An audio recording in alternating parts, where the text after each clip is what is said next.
A little bit further than I was before. We are now at the 12 o'clock story. Or no, we're at 1 o'clock story. That's where we're at. I've got my water. I've got a double shot somewhere. You know what? I misplaced it. I'll be right back.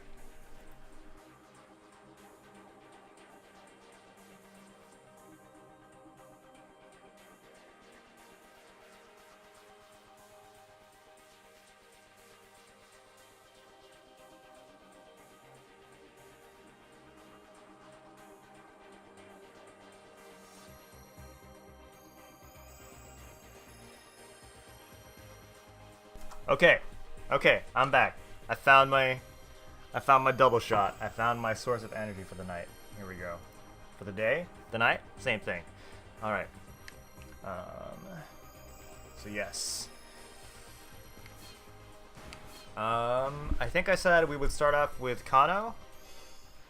Just because he's kind of been who I've started the entire game with each time.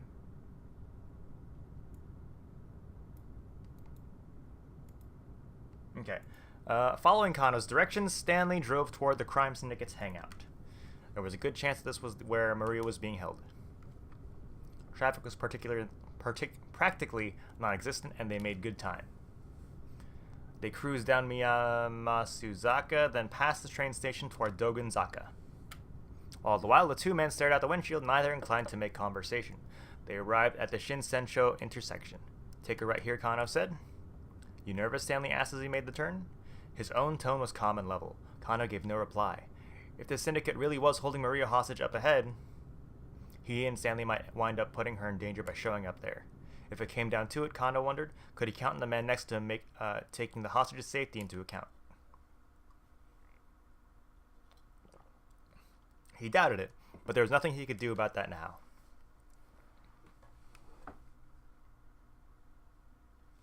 They arrived at the syndicate's hangout sooner than Kano had anticipated. It was a multi-tenant building in Tomigaya, southwest of Yoyogi Park.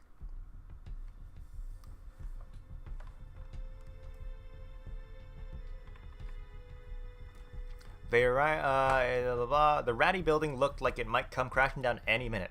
The Black Lodge sign out front looked deliberately ominous. Kano knew the place as a bar frequented by expats from various countries, as well as a hotbed of criminal activity. What the fuck? Why are there so many cords at my feet? Okay, there we go. I'll take point, Stanley said. You back me up. He pulled a handgun from his suit pocket. It was a compact Glock, a model frequently used by the FBI or CIA. Glock 17 semi-automatic pistol, developed in Austria for police military use. Lots of polymer in its design. Blah, blah, could not show up in export or airport x-ray machines since the gun barrel itself is made of metal. That is assuredly not true. The FBI, Federal Bureau of Investigation, blah, blah. Yeah, they are within the United States, the CIA, Central Intelligence Agency. Considerable budgetary resources and a vast network of highly trained personnel, blah, blah, blah. Counter-terrorism. Okay. Kano drew his own gun, and the two cautiously made their way inside. They immediately heard some sort of ruckus from beyond the wooden door at the far end of the hall. Please don't let this be what I think it is, Kano thought to himself. Sweat beaded on his hands as he gripped his gun tighter. He heard the sound of glass shattering. Then came the sound of something heavy falling to the floor. Maria! Ignoring Stanley's previous order, Kano rushed ahead, kicked down the door, and stepped inside. Oh. He walked right into a massacre. There were nearly a dozen bodies sprawled out across the floor. He thought he recognized them all, the men who'd participated in the repeated attaché case handoffs. Each appeared to have been stabbed to death. Okay. Had these guys all turned on each other? No, that couldn't have been the case. None of the victims was holding a knife, which meant that whoever had killed them must still be hiding nearby. No sooner had Kano come to this conclusion than he heard a muffled cry behind him. Oh. Stanley! The American was sprawled on the floor, face down. Kano rushed over and knelt beside him. Stanley was dead. What? He was... Without an instant's hesitation, Kano stood up again, gun at the ready. He scanned his surroundings, but there was no sign of the killer. But that was impossible. Stanley had been killed mere moments ago. Someone had to be here somewhere.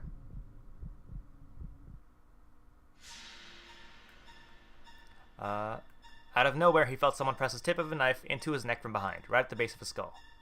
How? He hadn't noticed anyone coming up on him. There wasn't even anyone else around. Nobody but the corpses scattered across the floor. Wait, corpses? Kano hadn't checked them.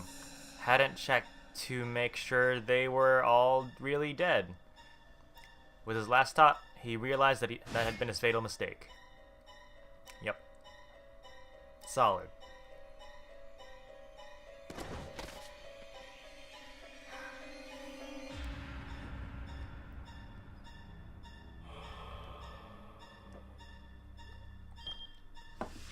Alas, there's nothing to be done for poor Kano now. He wasn't prepared for whoever was wielding that knife.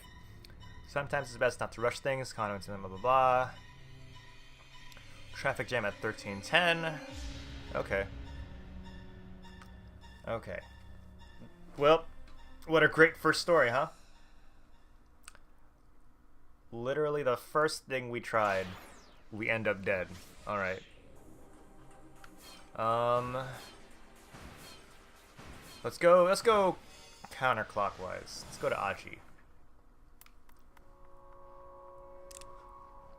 The man with the cane crooked his finger on the trigger. Achi stepped in front of Hitomi, shielding her with his body. If you want to shoot her, you have to shoot me too.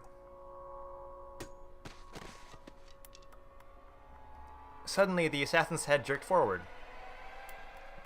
He pitched face first onto the pavement and lay still, revealing a foreign man standing behind him.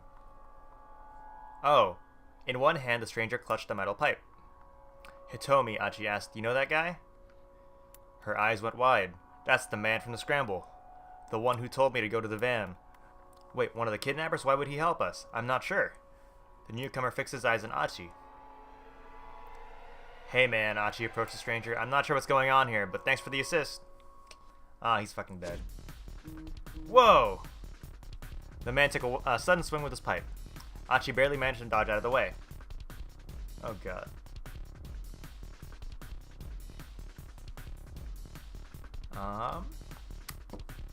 What the hell? Once again, Achi made sure Hitomi was safely behind him. Guess I gotta let my fists do the talking. Achi quickly adopted a fighting stance. Be careful, Hitomi warned, her voice trembling. Don't worry, it's just a pipe. I'll just snatch it away from him and make him tell us where your sister is. Achi judged the distance between them carefully as he stared his opponent down. The metal pipe gave this thug considerable reach. One solid hit from that thing and Achi wouldn't stand a chance. He needed to end this in one punch. The crook sized him up for a few moments, then lunged forward to attack. Now. Aw, that looks like a weak punch. Achi sidestepped to avoid the incoming blow, then delivered a vicious left hook to his adversary's jaw. The man went down hard. Achi gazed at his fallen foe, flexing his knuckles. The thing about guys who bring weapons to fights is they always let themselves get too cocky. He looked the guy over. The man had a tattoo peeking from one of his ratty sleeves. Come on, buddy. You can't clock out just yet, Achi said. Get up. I've got a few questions for you. He knelt down to grab the man by his collar. Oh, fuck off. Halfway to his feet, the man pulled a gun from his breast pocket. Whoa, didn't know you were packing heat. Achi took a step backward. The man's eyes brimmed with rage. He looked ready to pull the trigger at any moment, but he didn't get the chance. Oh, what the fuck? The man with the cane had regained consciousness, back on his feet. He trained his own gun on the foreigner. The foreigner quickly shifted his attention to the other gunman. Oh no, you don't. Achi darted forward and kicked the kidnapper in the hand as hard as he could, the gun flying from his grasp. With a low snarl, the man took up the metal pipe again. Rather than go for Achi, however, he charged the man with a cane. What the? Achi watched in astonishment as the two men grappled. Now's your chance! Grabbing Hitomi by the hand, Achi broke into a run.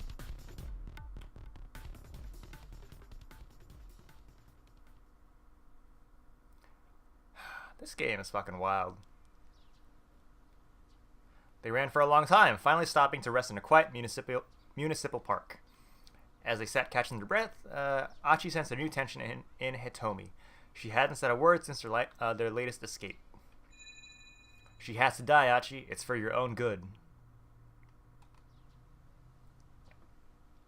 In his mind, Achi replayed what the man with the cane had said. So, Hitomi, he hesitated, about what happened back there. Yeah? She sounded like she'd been far gone in her own thoughts. You gotta believe me, I have no idea who that guy was. Never seen him before in my life. He must have been saying that stuff to confuse us, to trip us up. Yeah? Is that what's been bothering you? Huh? Now it was Achi's turn to go monosyllabic. Well, Achi, you're kind of famous around here, Shibuya, right? I don't know about that. Way back when, he'd been the leader of SOS. Nowadays, he was just some guy who picked up trash. That was nothing to brag about.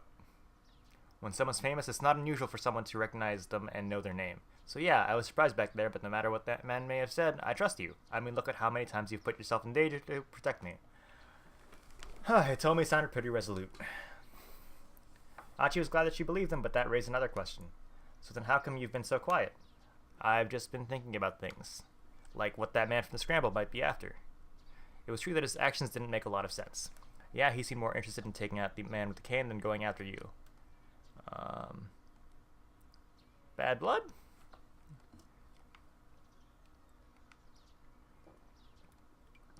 If we're lucky, maybe they'll take each other out for us. He felt a rush of relief, reassured that Hitomi didn't doubt his motives. Regardless, though, we had to track down that blue van. The sound of a child's cry came from behind them. What the fuck?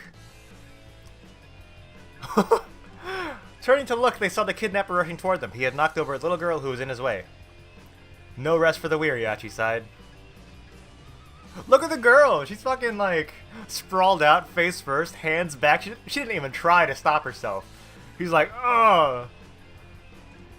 Literally, cartoon-like. Goddamn. Yet again, he and Hitomi sprinted away. Do you think he took out the guy with the cane? Hitomi's words came between panting huffs. Maybe. Achi glanced back at their pursuer. What? There's two of them. Now they were being chased down by two foreigners. I liked this better when we were just running from one guy with a cane. In a one-on-one fight, Achi was confident he could keep Hitomi safe. One-on-two, though, that was a different story. One guy might get a hold of her while he was facing off against the other. He had to make sure they lost these creeps, no matter what. Alright. Alright. Immediate walls for each of these stories. Alright, this is getting interesting, though. We got some dead guys, and then we're being chased by 3 different people now. Okay, let's go to Tama next.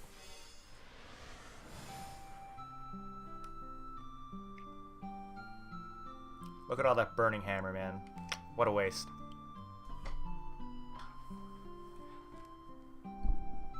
Bottles of burning hammer litter the pavement, shattered into tiny bits of glass. Even if the recycling guy was really careless with the boxes, it shouldn't have caused this much of a mess. It looks like someone came along and actually threw them all over the place. This song sounds really familiar. The heck with this thing. I toss away the miracle stone, which has clearly brought me only bad luck.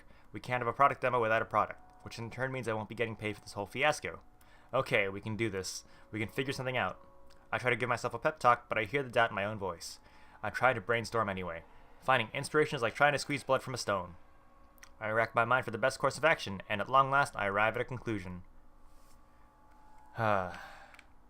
Burning hammer. We gotta find more burning hammer. The flyers have already been handed out. People have to come to this demo expecting to get burning hammer. I may have to put it into some new bottles, and possibly water it down some, but getting this stuff sold is my only option. My eyes alight on some of the cardboard boxes, and I notice an odd mark that's stamped on it. Wait a sec. I've seen this before. I recall something Chiri said earlier. This is the sort of thing they'd sell in 100 yen shops or something.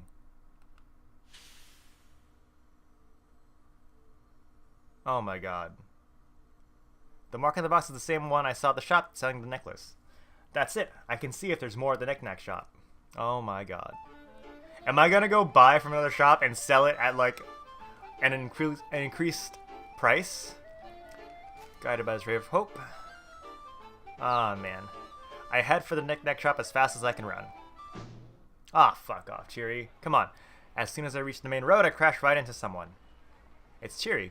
Oh, hey, you find it? She asks. She makes it sound like it's not really her problem. Not yet, but I think we can stock up at the 100 yen shop. The words are hard to get out when I'm panting as hard as I am. For now, just stay calm and go let the boss know. Got it. Leave it to me. Cheery nods, and I break back into a run.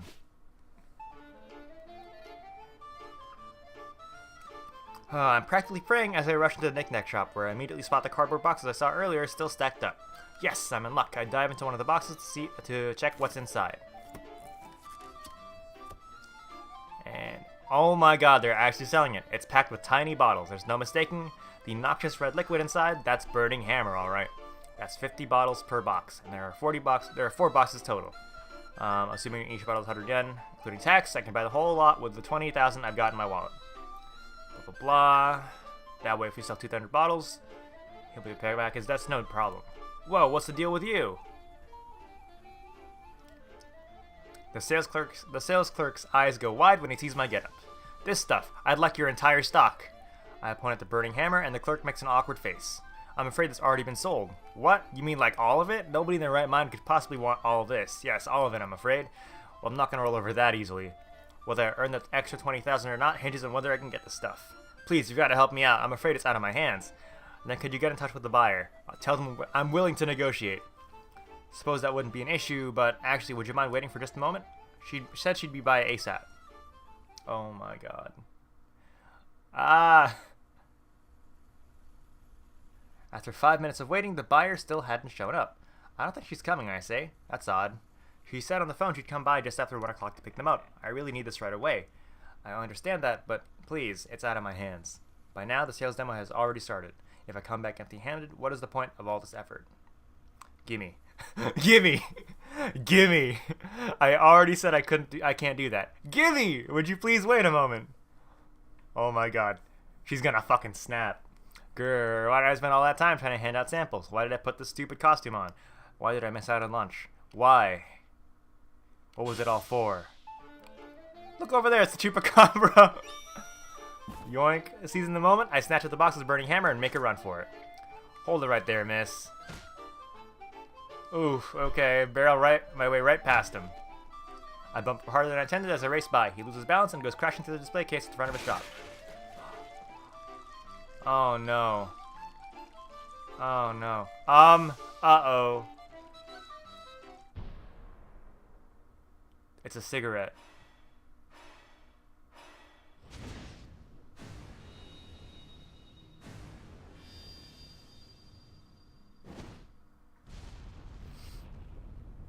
The burning butt ignites the liquid in a sudden, massive blaze.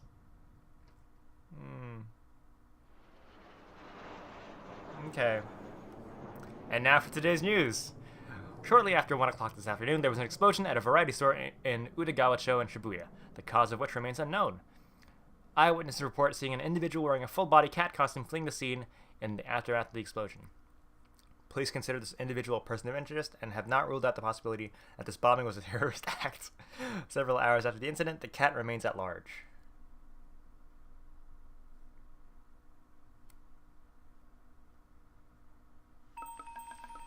Well, okay. I fled the country?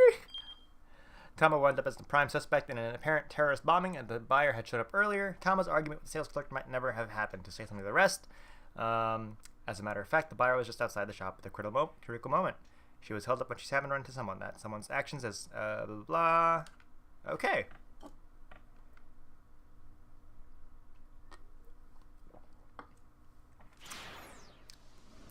Who, though? Alright, we'll go to Minorikawa next.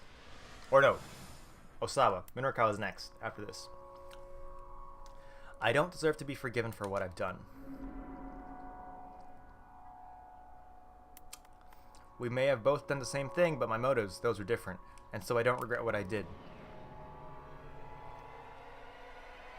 And yet, if someone were to ask if there was some small part of me that wanted to see the results of my research, I could not deny it.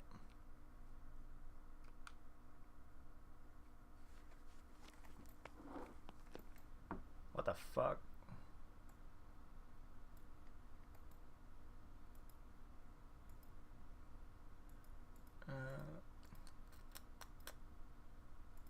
Hold up.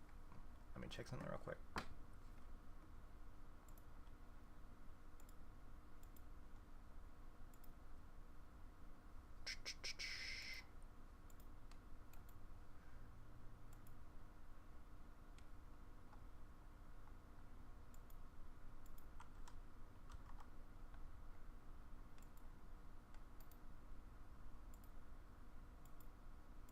Okay.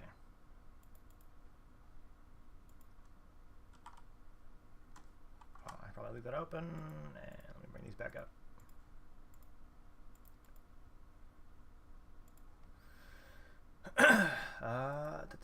Okay, we're good.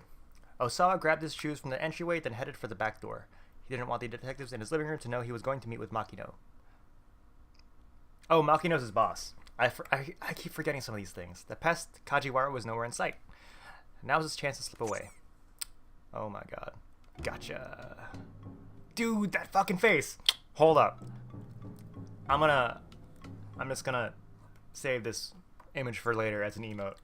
Because, speak of the devil, Kajiwara had snuck up on him. Are you going out, the detective asked. No. I was just, what the fuck? Osawa felt something inside his shoe. Glancing down, he saw a rubber duck stuffed inside it. Is this your doing? I laid a booby trap, or rather, a ducky trap. Originally, a type of lethal trap was used during wartime to catch clumsy or unwary soldiers, or boobies. In modern parlance, however, the term frequently signifies a harmless prank, such as setting a blackboard eraser atop a classroom door so that it falls onto the head of whoever opens the door. Kajiwara beamed with self-satisfaction. You know, you act like a grade schooler, Osawa said. Indeed, sir, I am a grown man with a youthful heart. I feel so strongly. Leave it to Kajiwara to yet again miss the point entirely. With a sigh, Osawa tossed the duck at him. Kajiwara caught it nimbly in one hand, then stuffed it right into his pocket. His pocket is like fucking endless, man.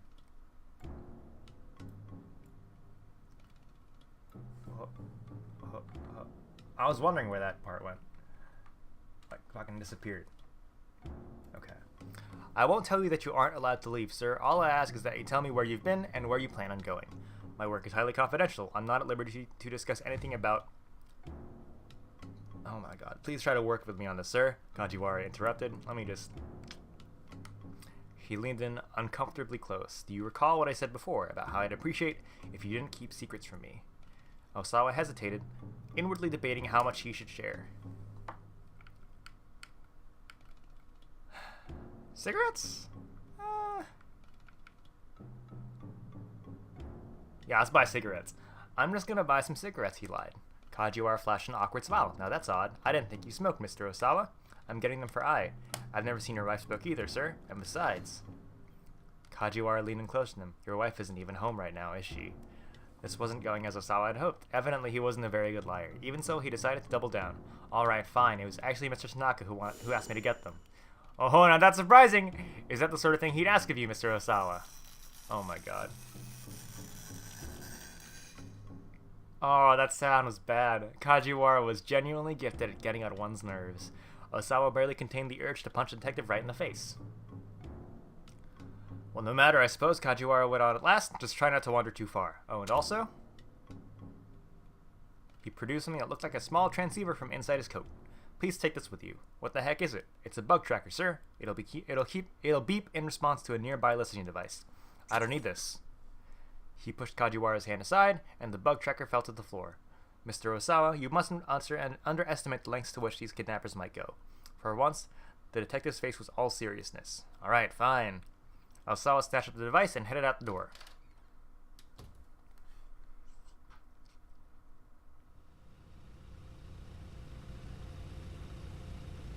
Makino's car was parked out front. A driver stood alongside it. Osawa exchanged a wordless greeting with him, then got into the back. He found Makino reclining at one of the luxurious leather seats. Now then, Makino said, what did you want to ask me about? Lighting a cigar, he glanced sidelong at Osawa. I was hoping you would explain the situation to me, sir. Which situation would that be? So he was still going to beat around the bush, even now. Osawa suppressed an urge to shout at him. Are you the one who let the antiviral out of the lab, sir? Yes, that was me. Makino didn't bat an eyelid. So why had he been so coy a few moments earlier? But how? The fingerprint authentication system is almost unbreakable. Getting access to the storage area would... and it suddenly occurred to him. It was not strictly true that fingerprint authentication was the only means of entry. Osawa and Tanaka had both set up passwords as a failsafe in case an injured fingertip somehow prevented them from operating the scanner properly. But these passwords were 10-character alphanumeric strings. No one could just haphazardly fumble their way in. Could Makino have sent a request to the electronic locks manufacturer and asked them to unlock it then? No, that required the approval of 6 board members. And Osawa was one of the 6 people. There really seemed to be no way of getting in without leaving any trace. You're absolutely right, of course. As if reading his thought. I couldn't gain access to the lab without you and Tanaka, but I didn't have to. He exhaled a large plume of smoke. You remember when we released the samples for animal testing? No, it couldn't be. He broke out into a sweat. Ah, but it could, Makino said. I had them divert some of the samples intended for animal testing. Naturally, that didn't leave any record of anything being taken from the lab. Osawa bit his lip hard. He couldn't help but feel betrayed by his company. But why? He let out a nasal one-note chuckle. You don't seem to grasp just how valuable this thing really is. What do you mean by that, sir? Makino lowered his voice. There's a major world power out there that has already weaponized the UA virus. Oh my fucking god. For a moment, Osawa thought this was just a sick joke, but the look on Makino's face told him otherwise. I've been informed that it was recently used on a military installation in the Middle East. Within 12 hours of dispersal, there were at least 800 casualties. If you include civilians, the number jumps to over 2,000. Any evidence of the disease agent and the bomb that delivered it has of course been covered up. Osawa listened in amazement, his outrage that any government would commit such an atrocity, not quite suppressing his excitement at discovering that the virus could be propagated by explosive means.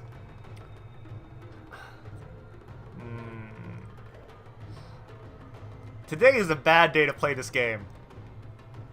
Today is really not bad. It's poor taste to play this game, man. I just realized now that I forgot that it's 9/11. All this talk about terrorists, man. Poor choice. He felt the flush of guilt at his own fascination. The antiviral you created, Osawa, has the potential to render this weapon useless. Right now, Okoshi Pharmaceutical possesses the sole means to combat UA. Makino's lips curled into a boastful grin.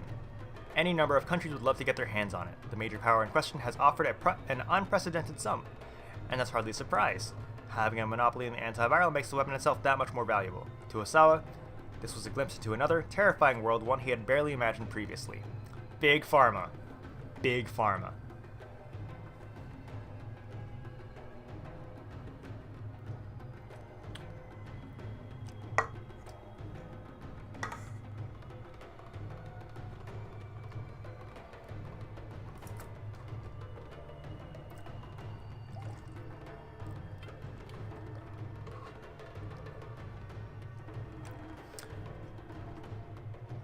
And so you wanted to get human testing over with as soon as possible. Is that it? He spat. Makino shrugged. I explained full well to the locals that what the risks of experimentation were, and they were paid in accordance with said risks.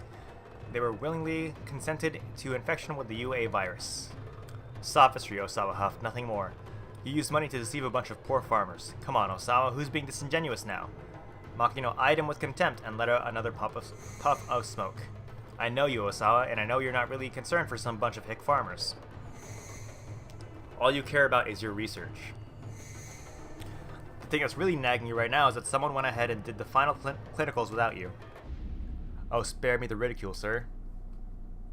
As a virologist, I have a moral duty to what, Makino Bart? Go to the media with this? Do you have any idea how much money the company has thrown at your lab to keep it up and running? 30 billion yen? And 200 billion yen on general research. Holy shit. That's a lot of fucking money every year. Osawa gaped. I do appreciate all the company has done for me, sir. He spoke so quietly that his voice was nearly inaudible. In any event, Makino said, now that you know about the human testing, I can't let you go to America. How do you know about that? It's fucking I. If you insist on making the move anyway, I'll use any means necessary to stop you. Makino regarded Osawa with a bloodshot gaze.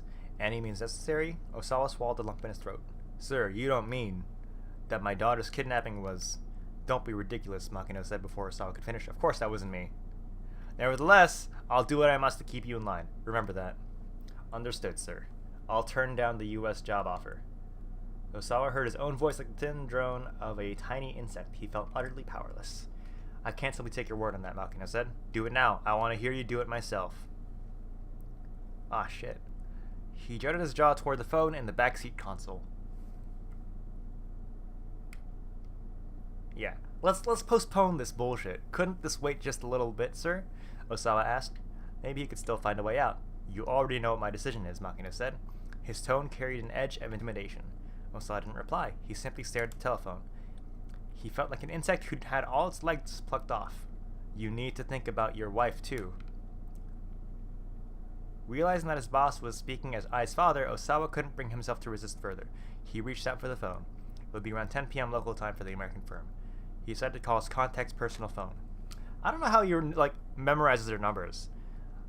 I guess back in 2008 you'd probably have to, but I can't imagine having every single important contact's numbers memorized in your head unless it was your own number. No, that's it. Maybe your parents' number. If you were a child, you would probably memorize your mom and dad's number. Maybe your best friend's number. But I don't. That's the extent of how many numbers I've remembered in my entire life. Family and my own number. And that's about it. And I don't even remember my sister's number. That's weird. That's wild to me that people are expected to just know their numbers off the top of their head. Blah, blah, blah. The headhunter was shocked to hear that Osawa wanted to decline the position. When he pressed for the reasons behind the decision, Osawa hung up. Visibly relieved, Makino lit up a fresh cigar. Sir, there's one thing I don't understand. And what's that? Osawa's head was feeling fuzzy. The smoke inside the vehicle had gotten extremely thick. If someone has his top secret information, why wouldn't they threaten the company as a whole? Why send those emails to me personally? I'm not sure. There's an internal investigation already underway. We'll find the source of the leak soon enough. At this point, Osawa wasn't sure knowing who originally leaked the info mattered much at all to him. If you'll beg my pardon then, sir, Osawa said. He put his hand on the door handle. What the fuck? A sudden high-pitched chirp sounded from his pocket. The bug tracker Kajiwara had given him had picked up a signal. Is that your cell? Makino asked. Ah, yes, that's mine. He hurriedly hopped out of the car and reached into his pocket. Is everything alright, sir? The driver was still waiting outside the car. He leaned toward Osawa, looking concerned. Was it you? Osawa stepped close to the driver. Did you send me those emails? What? What are you talking about, sir?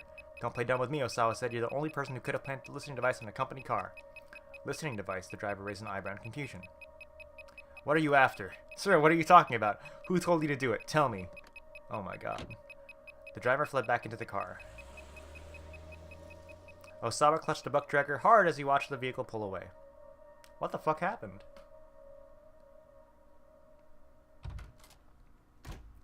Oh. I don't want to play this game anymore just because of her. She's an awful, awful person.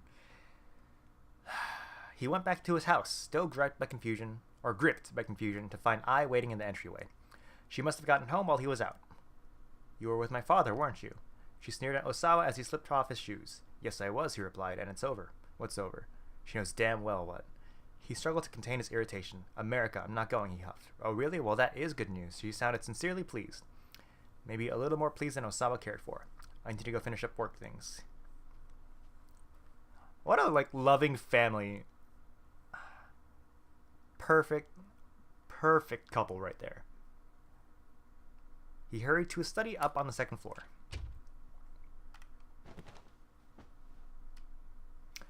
He threw himself down in front of his computer.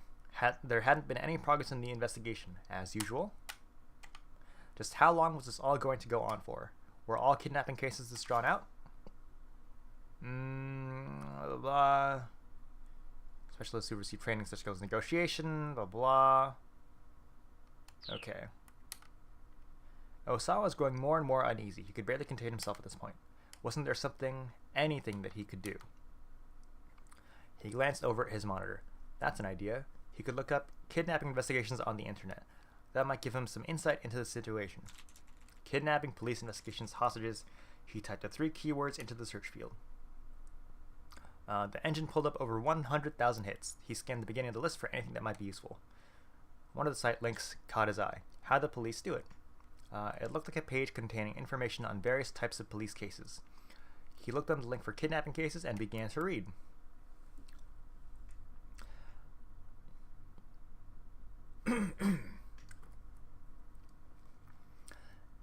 Even if the hostage wound up safe in the end, the site informed him the police lost face if the culprit got away. Oh god. And if the hostage were killed and the kidnapper evaded capture, the media would have a field day. Oh my god, come on. This made apprehending the suspect an absolute necessity. Even if a person's life was on the line, when it came to a kidnapping case, the police prioritized making the arrest. Ah, shit. Taking his hand off the mouse, Osawa sat back and thought. He wasn't going to be able to relax until he heard Maria's voice again. But if the police prioritized arresting the suspect, why were they just letting things stay in limbo now? Didn't they have the crooks under surveillance? He couldn't wrap his head around that. The internet hadn't been able to give him the info he'd hoped for at all. Unable to do anything for Maria but wait, he turned his thoughts to how his opportunity to transfer to the US had passed him by.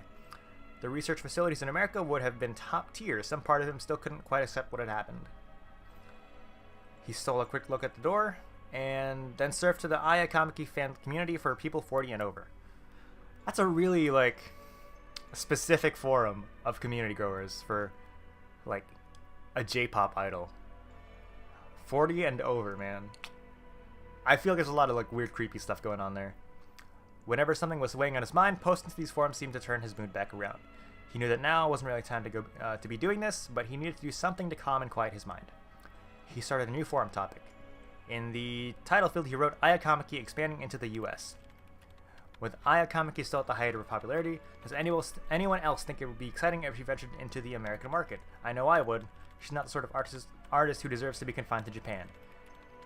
She should be recording at an American studio staffed by the industry's best. I'd love to see her career really take off over there. He wound up getting into a little back and forth with himself. Hopefully he'd get a response from someone else soon. What the fuck?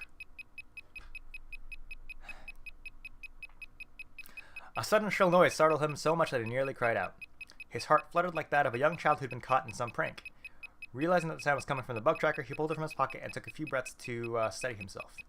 Evidently, someone had bugged his study as well. Tracker in hand, he walked toward the center of the room. What direction was the signal coming from? He tried heading up toward the window. Here, maybe? Next, he headed over to his desk. Here, too? His whole room is fucking bugged, man. Shit. The bug tracker was picking up signals from all over the room. Had there been that many listening devices planted in here? Mr. Osawa, it's Kajiwara. Ah, perfect timing. The bug tracker's picking up signals. Oh? Yes, from all over the room. What should I do? Osawa, please calm down. As if it's even possible right now. Feels like there must be 10, no, maybe 100 listening devices in here. Kajiwara didn't miss a beat. Let me be honest with you. That bug tracker is broken. What? Osawa was dumbfounded. Broken? But this is the one I got from you, right? Well, yes, but mine isn't detecting anything. What the fuck? As I recall, Mr. Osawa, that one was dropped on the floor when I was trying to hand it to you. Oh, right. Was that a decision I could make?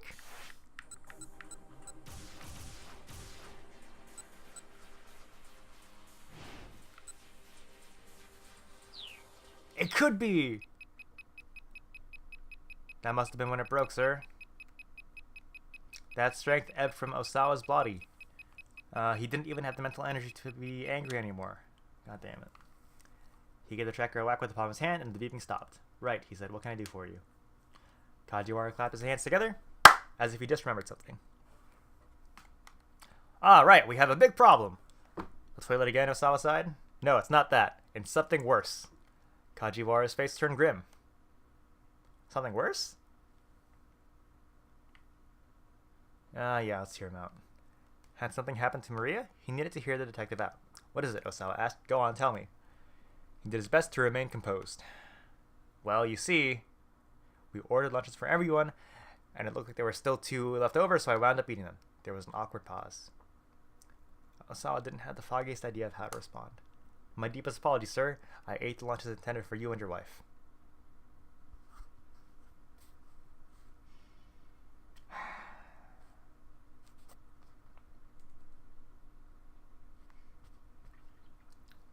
Kajiwara bowed profusely, and I really do need to apologize. They were tonkatsu bento boxes, and they were delicious. The meat was so tender, and the batter so crisp. With each and every bite, the rich flavor just filled my mouth more and more. Sawa felt the blood vessel burst in his skull. Listen, you, get your goddamn act together, or... Didn't get to finish that thought. Pathetic little gurgle sounded from his stomach.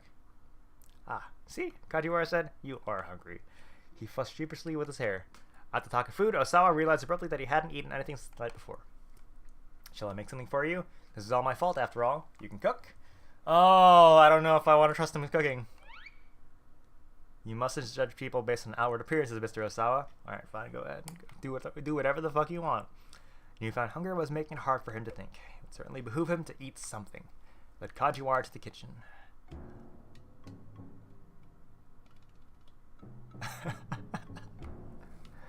Wearing an apron in the kitchen is a must, sir. I don't know about that. I wouldn't say it's a must. I would say it's a preference.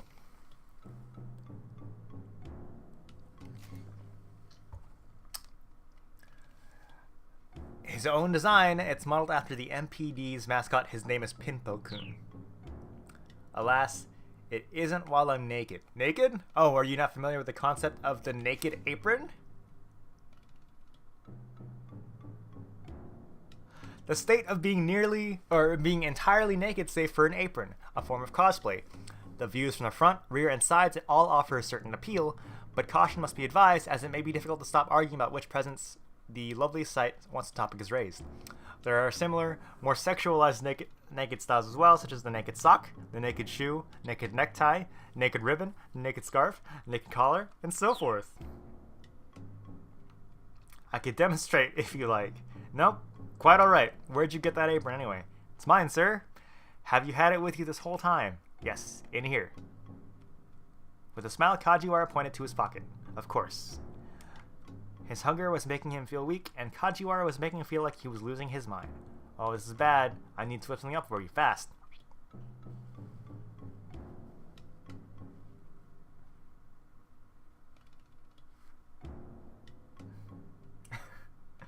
Something's definitely wrong if you don't even have a comeback. Osawa felt his anxiety mounting. Just what sort of food was this insufferable oaf going to make anyway? Probably nothing worth eating was his bet. Yeah.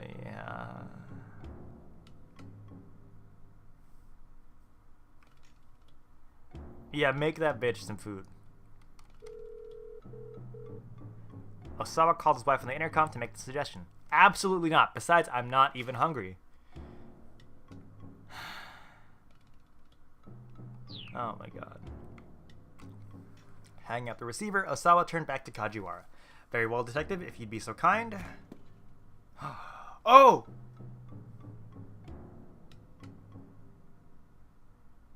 Oh, so when we were playing as Minorikawa, you had the option to look into the bug tracker device. And if you decided to look into it, you would argue with I at Cafe Lotric while you were there. And that was a bad end. What we just learned there was that she had food there. Which means that she is actually bugged?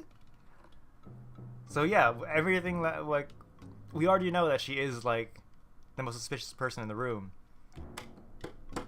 Fuck, is she behind the kidnapping? Kajiwara peered into the refrigerator. Goodness, you are remarkably understocked, he said. Let's see, could you please put these in the dinger? Oh, it's a microwave. It's a because it goes ding. Okay. The detective handed Osawa some frozen lumps of rice. The dinger? What the heck is a dinger? The microwave oven, sir. Osawa stepped in front of the microwave. Who freezes rice? What? He had no idea how to work the controls. You should thaw that rice out as soon as possible, Kajiwara told him. I'm actually not sure how to operate this thing. What? You don't know how to use a microwave? Osawa could only nod in silent shame. It should be just as simple as turning the dial. Wait, which one? That one, sir, the one on the right. Osawa turned the dial and crossed his arms with a satisfied grin. You need to put the rice in first before you do that. Well, then why didn't you say that? Oh my god. I've never worked in a kitchen in my life. Don't ask me to do things that are this difficult. Very well, I'll handle this from here. Why don't you get at the bowls and the chopsticks then, sir? I have no idea where the hell those are kept. Alright then, please just sit and wait, sir. And here, take this. Pulled out a sheet of bubble wrap from his pocket. Use your fingers to fight the bubbles. That should help you calm down. Too drained to argue, Osawa did as prompted, starting to pop his way along the sheet.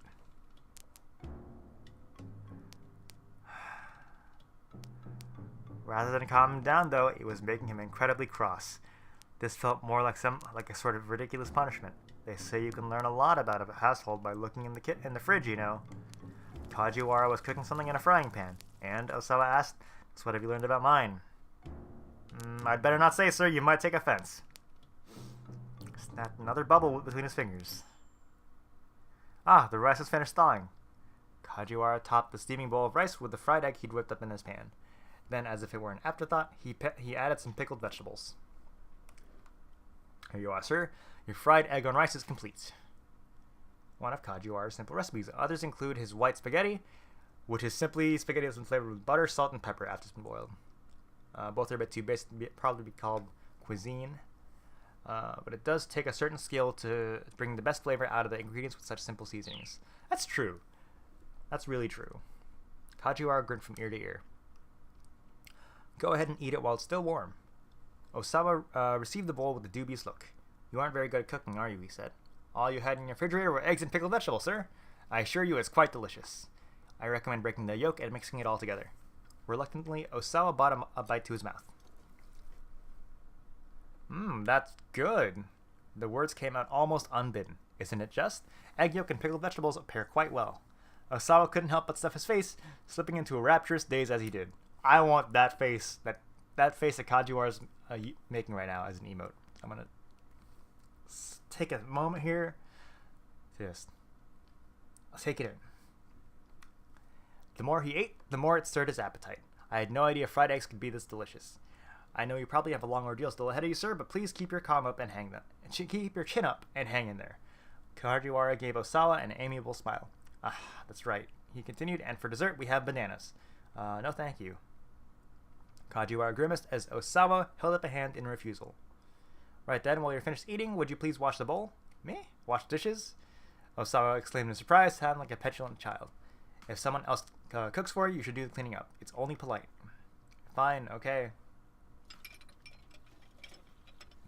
While Osawa was doing the dishes, the bug detector went off again. Director, if you have a moment. Tanaka poked his head into the kitchen. I've got something urgent to discuss with you. Oh shit. So is this Tanaka?